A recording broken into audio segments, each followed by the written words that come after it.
Ever since the dawn of merchandise, one thing was more appetizing than playing video games: looking good while playing video games. Now, you can watch Nicky Jakey's awesome video about clothing in video games if you want to just hear about the aesthetic and style options in certain games and specific customizations on the main character. But I want to dive into the next step of playing in style in video games. Playing as characters.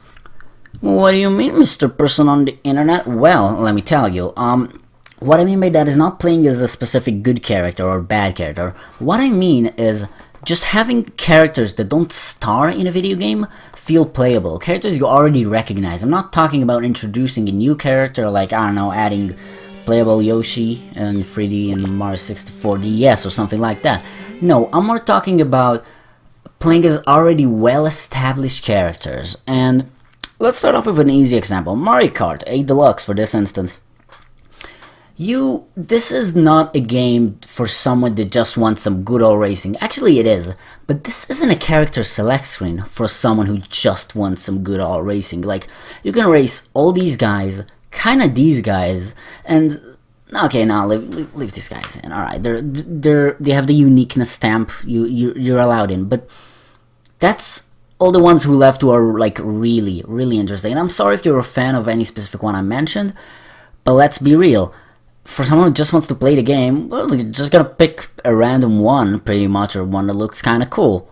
This is basically the most basic form of representation, and today I want to look at some other examples of how other games just use this idea of playing as different characters.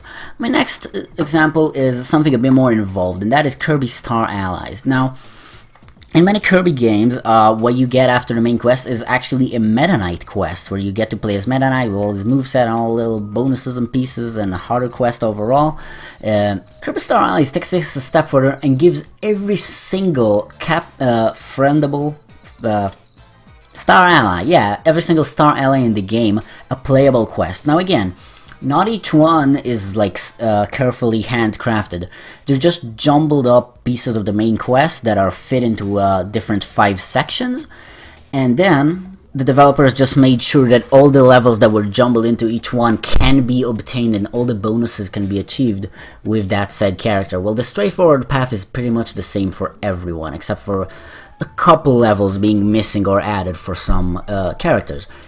This is really good. I considered doing a video ranking all the, like 7 billion different quests after I'm done with all of them, so I might do that, but then again, I don't really have time to finish them because I've been focusing on other things.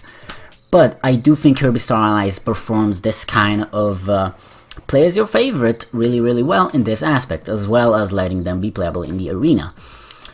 Mario Odyssey, now we're getting into the dirty portion of the world, which is just an alternate costume. An alternate costume is it's just a shame, you know? Like, you feel shame wearing it and seeing like, yes, this is nice and all, but this isn't Luigi. This is Mario in green. It's not green Mario. It's not the same thing. And whenever you see them, whenever I wear the Wario, I was like, I wish I made you like visibly a little fatter so it feels like actually Wario.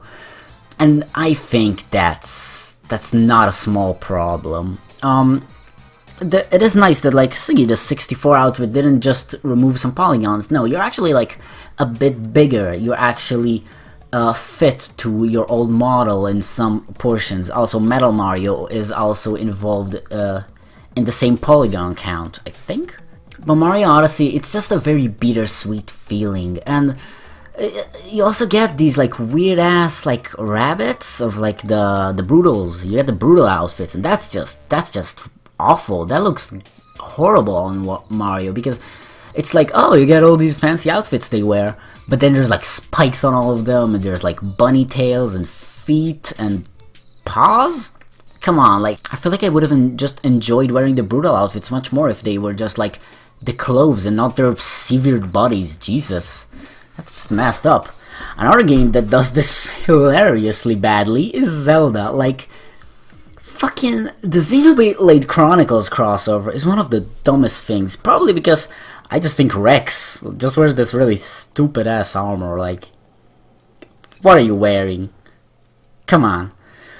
And all the other like crossovers you get in the DLC, like Okay, I can kind of understand the Wind Waker shirt. I can kind of understand some of this stuff.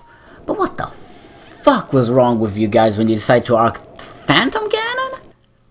Phantom Ganon.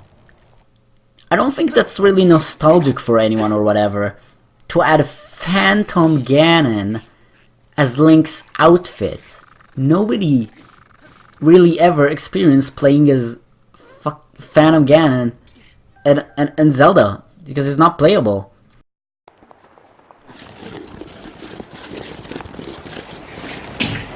I'm gay.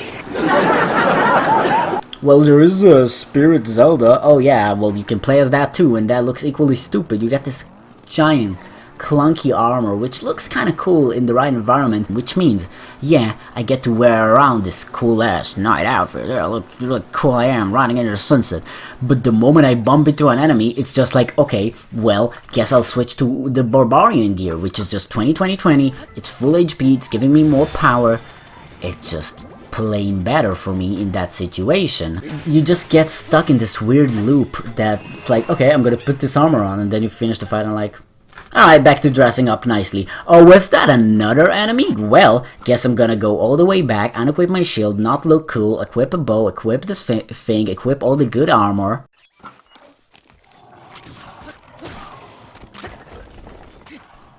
Okay, I got him. Yep. Good for me. Oh, a bat? Oh, a bat? No, okay. Maybe I can handle this. And then there's a blood moon, and then it just gets stuck, and then all the enemies you just kill second. Okay, point is, watch Joseph Anderson's video about Zelda called Breath of the Wild, Not Enough Zelda. Phenomenal channel, just check out his stuff. He's really great.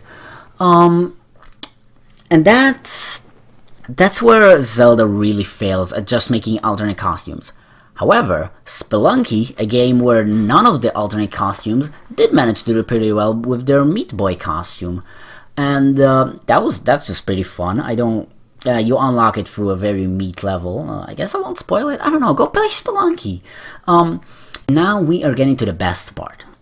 Of course, we gotta talk about platform fighting crossovers. Well, actually not platform fighters. There's a lot of crossover games. Let's start with one of my favorites. You know what it is, baby. It's the biggest, it's the best. Super Meat Boy. Yep, this is actually a crossover game. You might forget that for a tidbit, but yeah, it totally is. You have all these characters like Captain Viridian from VVVV, Commander Video, Ogmo, Jill from some video game, the kid from I Wanna Be the Guy, which is really, really like a cool thing to see from such a little fan game. You get Joseph from Machinarium, one of the games from somehow my childhood. I don't know how I played it as a kid, but hey, I'm not complaining. It's a good ass game. Watch my let's play of it. I think I did. Anyway, and also Minecraft Steve, baby. That's right. We don't need him in Smash, but yeah, Minecraft Steve was actually playable in Super Meat Boy. He has like this unique idea where you can dig through the blocks and the tiles and place new things from the same tile set. It's super unique, and Joseph has this thing where he just floats around like a little Yoshi's Flutter, I think. And it's super cool and interesting to control. And you have the head crab from Half-Life. And as I mentioned, the Spelunky guy, Spelunky, as confirmed by the new trailer, is also playable in the Xbox version and so many others. It's super cool. I really like it. And it's such a cool way, like making a platforming game where it's not like they design every single level to fit all the characters, like, I don't know, Super Mario 3D World, where I guess all the levels have to fit everyone, as well as like Mario Bros. 2, I guess. All those levels just have to fit every single playstyle, but these levels, well, you can pick like Captain Viridian, but good luck fucking finding a ceiling that you can actually go over with him. These characters just sometimes don't work. And for the casual experience, you can just switch to them and play as them. Again, sadly I started speedrunning the game early on and was really dedicated to beating it, so I don't really play with these like in mind as the characters I want to unlock, like keep progressing with. But, for example, the Super Beat Bros playthrough of this had a lot of character uniqueness. I really recommend to watch that really, really funny series. It's recommended right up at top, but then again, cards are stupid because you'll have to click away from my video if you want to watch them. That's kind of dumb.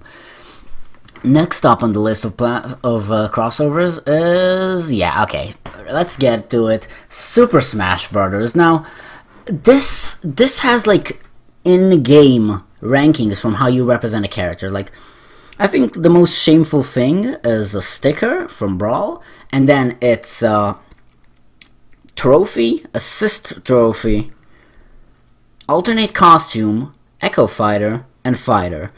Like, obviously, assist trophy, you don't get to choose when you see the character, you have to unlock it, among the billion other things, you can never be sure you're gonna see it.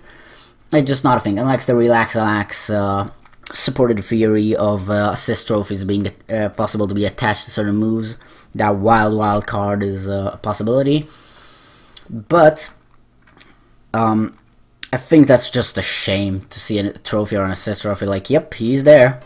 Yep, it's him. Bomberman? A color reference, like I think they do with Fire Emblem a lot, or originally with Wario and Waluigi, still with both Mario, Luigi, and probably Wario, having these purple outfits that resemble Waluigi, and even used to reference him in some screenshots on the main site. I think there's no better respect than being a playable character in Smash Bros. Seriously, I don't think Ice Climber would have ever been discussed in 2018 or remotely resurrected unless it was actually brought back to Smash Bros. And it was completely broken in Melee and Brawl. So that's a thing. In conclusion, I want to play as Bandana Waddle Dee in Super Smash Bros. Ultimate for the Nintendo Switch system. Super Smash Bros. Game. And that's it. That's all, folks. This video is piece garbage. Thank you for watching. It's really uncentralized piece of garbage. Blurb. Sucks ass. Bye.